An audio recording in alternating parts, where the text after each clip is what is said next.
Do të jemi fizikisht edhe shpirtërisht të orientuar drejt veprave gjatë këtyre ditëve të dhëligjes? Burimi I forcës edhe fizike, edhe shpirtërore, edhe I angazhimit padyshim fillon nga kuptimi I vlerës së këtyre 10 ditëve dhe vlerës së shpërblimeve dhe punëve të cilat bëhen gjatë këtyre 10 ditëve. Andaj ne shohim njerëz gjatë jetës në sezone të ndryshme të shitblerjes, të tregtisë në kohë të caktuar ku njerëzit janë të gatshëm të sakrifikojnë madje edhe gjumin e tyre, të sakrifikojnë edhe pushimin e tyre, të mos e ndin lodhjen dhe pyetja të cilën ti ua ban, padyshim se përgjigjja do të jetë se është kohë shumë e shkurtë, është kohë e caktuar dhe përfundon shumë shpejt. Do të shfrytëzuar. Do të shfrytëzuar. Andaj Allahu xhalla shanuhu edhe për ditët e Ramazanit ka thonë ayaman ma'dudat, janë ditë të numëruara. Edhe për ditët e Dhulhijhes ka thonë ayam ma'lumat, janë ditë të caktuara, ditë të cilat përcaktimi tyre do të thotë shfrytëzoni shumë ato shkojnë shumë shpejt.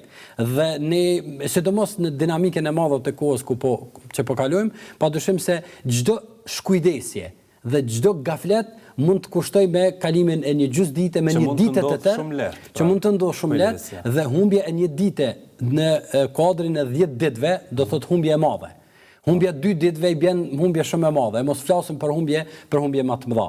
Andaj përgatitja jonë fizike duhet të jetë shfrytëzimi I tyre, qoftë me dhikr, qoftë me lexim të Kuranit, qoftë me vizita të ndryshme që mund t'i bëjmë të tjerë, qoftë me daljen tonë edhe ndihmesën e të tjerëve që ua bëjmë, po edhe në adhurime. Prezantimi në xhami në secilin namaz duhet të jetë më I theksuar gjatë këtyre ditëve? Padyshim që po, për shkak se adhurimi në xhami edhe prezantimi në xhami në kohën e namazit ka vlerën e madhe.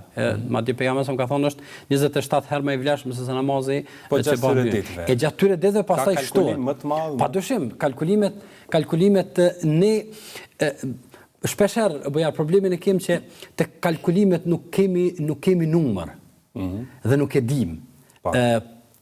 Andaj shpeshherë zakonisht përmendet shumë fishi, por jo edhe shifra. Përmendet shumë fishi, por njerëzit në përgjithësi nuk është se ndalemi gjatë të kalkulojmë.